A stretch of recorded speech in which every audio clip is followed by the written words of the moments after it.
looks like we've got something pretty big to celebrate this year. This is a pretty momentous occasion that a lot of us probably thought would never ever happen. American Idol is finally ending! Oh yeah, and we're approaching 200 episodes of TV trash.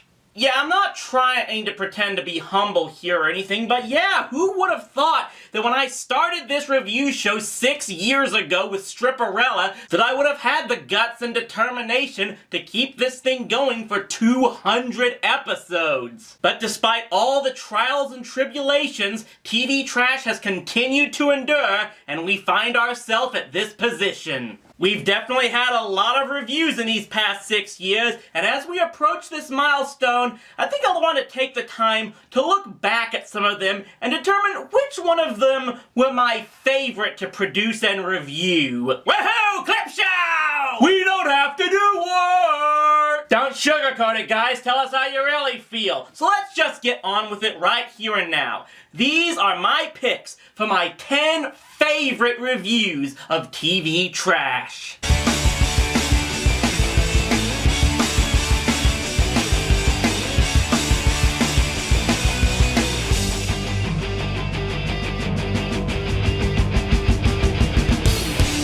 Number 10. Descendants. Yeah, you heard that right. I'm sure a lot of you are automatically asking, how could something that drove me to that much rage possibly make this list? Well, the truth is that's kind of the reason why it did. I can't speak directly for other internet reviewers, but I think quite a few of them would agree that it's a lot easier to review something that's blatantly bad as opposed to something that turns out meh and boring, because with the latter, you don't get a lot to comment on, especially not in a way that would be funny or entertaining for the audience. And to be honest, there were quite a few reviews I made prior to this one that kind of had that problem. It was a bit of a chore to write them all out. There was no such problem with Descendants. Almost every moment of it was such a descent into madness that it could be hard keeping track of everything worth ranting about. I'm sure I left some stuff on the cutting room floor just so I didn't come off looking like I was whining and nitpicking about every little thing. Which wasn't a problem, because there were plenty of big things to go after. It's actually pretty impressive that I got more riffing material out of this one movie than I did with quite a few series that I'd watched before this. So yeah, watching Disney's Descendants could be torture, but it was the type of torture that gave me plenty of material to take out my frustrations on. What is it they say about the best works coming from pain and suffering? Number 9. Scooby-Doo meets the Boo Brothers. This one makes the list not just because of the material being reviewed, but also because of what it led to personally for me as a reviewer. One of my earliest viewers tipped me off as to how the cartoon hero, then known as the Hero of Tomorrow, had started a thread on the That Guy with the Glasses fan forums looking for people to do reviews of Scooby-Doo movies, and it was recommended that I take a look at this one. And it didn't disappoint in giving me riffing material, from leaving out most of the main cast to annoying side characters to including Scrappy. Although again, he actually had some use in this movie, believe it or not. It definitely proved that this was one of Scooby's weaker ventures. But more to the point, doing this review was more or less the first step toward being introduced to a cavalcade of colleagues in the reviewerverse that have become good friends and acquaintances throughout my crazy journey of critiquing. The crossovers I was able to do since then, being able to join Reviewers Unknown and later Manic Expression, it all pretty much started from agreeing to join this thread with this video, and that's something I'm always going to be thankful for. I've actually wanted to go back and do reviews on more of the Hanna-Barbera Superstars 10, but the movies I want to do just feel like crossover material, and I haven't found the right person to do them with. But if I ever do, I know that it will come because of the connections I've been able to make that started from this. Which would pretty much be a poetic example of things coming full circle. And it all started from one of the lamest Scooby movies ever made. Number 8. spies. Filminator had been begging me to review this show for a long time, and after dealing with Militia, I finally had the time and courage to go after it. And man, did this thing deliver! This show had so much bad about it that it actually forced me to be late in finishing and posting the review, which I never liked doing. But I think it was worth it, because there was just so much stupid in this show, especially since it was one of the longest running shows I've reviewed to this point. I probably could have gone on longer with it had I had the time and access to more of the later episodes. And it of course led to another crossover with Filminator and Adam J in reviewing the movie altogether. Yes, I know there are people who like this show, and that's your choice that you're fully entitled to have. But for me, it was just a shallow joke compared to a lot of other action shows featuring female leads that I've seen. But that's what made for a good review, and I'd say Filminator made the right decision in making sure I finally got around to reviewing it. Number 7.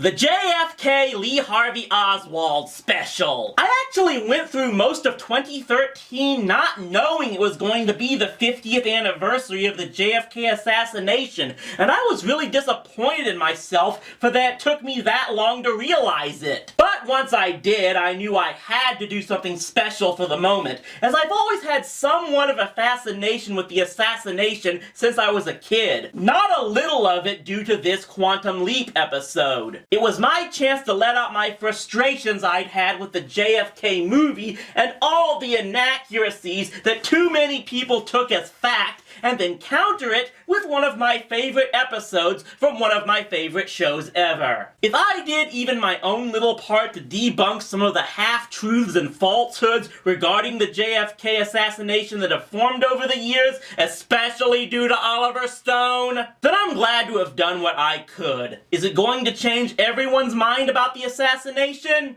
I doubt it, but at least there's one more video of evidence toward the lone gunman theory out there to try and balance out the conspiracy nuts. Number 6. Alf's Animated Adventures. Hey, have I mentioned how much I love Alf?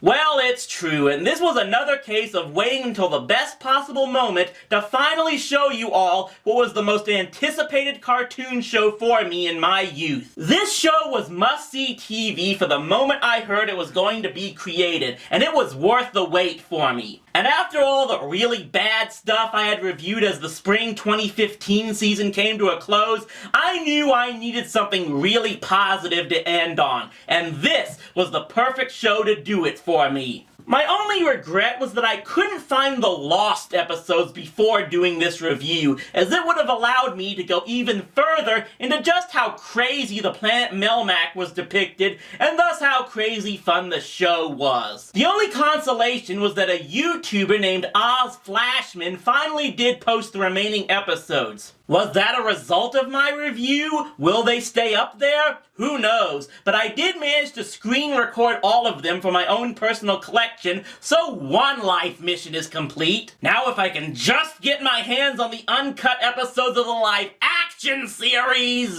Number 5.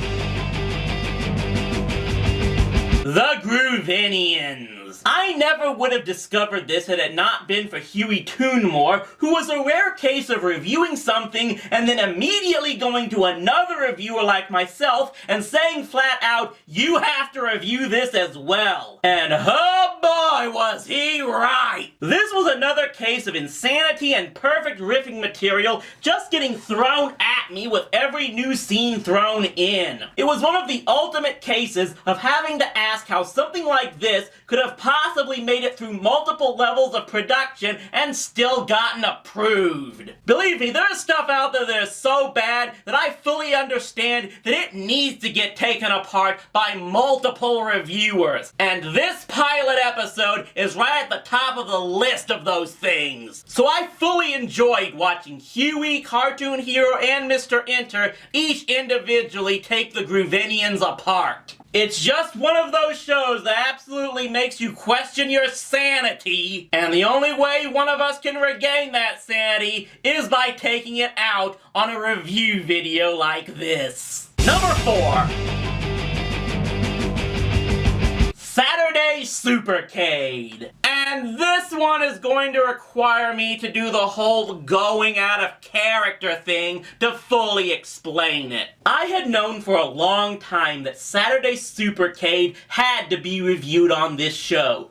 The only thing was finding out when I was going to do it, because my history with this show as a kid just told me it had to be for a special occasion. That was why I at first wanted to do this as a crossover review. However, again, no one else was really interested in doing the review with me, so it continued to sit on the back burner. Then I realized that the conclusion of the Dark Rowdy saga that I laid out for the spring of 2014 was going to be very close to the 150th review. And I realized it was just a perfect opportunity to really bring some final closure to what Rowdy's character had been going through the past year. And of course there were a number of things that just added to that whole storyline, like having to move out of my apartment just before the major part of the story arc was to kick in, and of course the fact that right after its climax with the Rainbow Bright episode was when Blip kicked me off their site, which delayed the 150th and the few more remaining videos leading up to it as I had to rebuild everything. But ultimately I think everything worked out to bring a finale to that whole arc.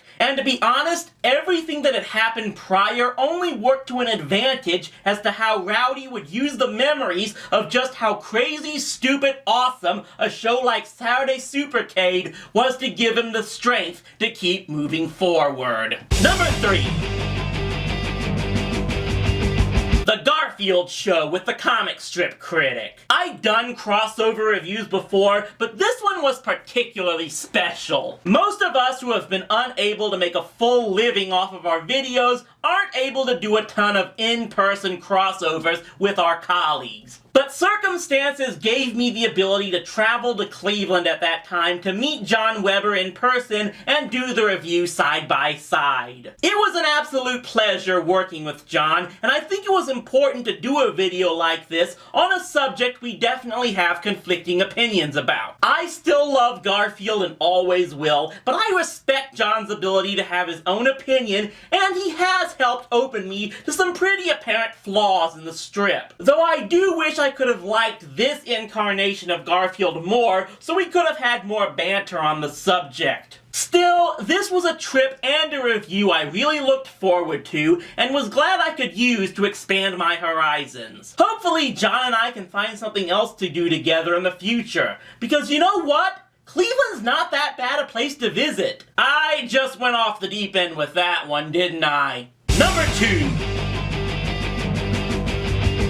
Stripperella. What is it they say about never forgetting your first? When I first began developing TV Trash, this was not planned to be my first review. I had hoped to debut it with the review of Unhappily Ever After, but I had issues with getting a hold of the episodes for that show, so I went ahead and started with another show I already had in my possession. And yes, I fully admit that I did and still do have a DVD collection of this show. Why did I purchase it? After having seen the show in its original run? Morbid curiosity, perhaps, or maybe I just knew subconsciously that I would have a use for it like this in a short time. I've learned a few more things about the show over the years that have given me further insight into just what Stan Lee was going for with it. Does that make it better in my eyes now? Not really, but it does make me wish I could do it over again to add even more details to it. It's kind of amazing how much it failed, given the man behind it and the cast behind the characters. But that just goes to show what happens when the people behind television think adult animation means bad sex jokes over intelligent storytelling and comedy. And given how much of that I've railed on in these 6 years plus, maybe this was the perfect show to debut my series on after all. But my number 1 all-time favorite TV Trash review... Cop Rock! If I ever go ahead with making a series of re-reviews of stuff I've done in the past, this is at the top of the list. Not because I want a complete do-over, but because there was just so much I didn't get to talk about due to my time constraints back when I made this. Cop Rock remains the one show that just kept shoveling fodder for riffing over and over again without ever letting up, even more than Descendants or the Groovenians. And it did so not in a way that infuriated me, but in a way that just baffled me in a crazy, who actually thought this was going to work kind of way. I called it the total package of fail when I reviewed it, and I stand by that to this day. It still seems like a parody of a TV show or musical as I look back on it, and maybe I could have found it to be more entertaining if I didn't know just how seriously it was clearly supposed to be taken. There are some shows out there on worst shows ever lists that I don't necessarily agree with. Really, it wasn't that bad! But this is one where there is a clear reason it continues to live in infamy as one of the worst television programs of all time. And yes, I have well heard the rumors that this show is getting a full DVD release. Will that mean an opportunity to do that re-review? Who knows? But one way or another, throughout all of the nearly 200 reviews I've done in 6 years of this show, and perhaps in however many more I'm going to make in the future, to me, I feel that Cop Rock will always stand alone as the most entertaining, insane, favorite review of mine to ever put together on TV trash. And those are my own personal picks for my favorite TV trash reviews. Of course, all of you are more than welcome to comment and point out what your favorite reviews are. I actually look forward to hearing about them. But for now, when we come back, the next time we're on this camera, the moment will finally come. Prepare yourselves for the 200th episode of TV Trash.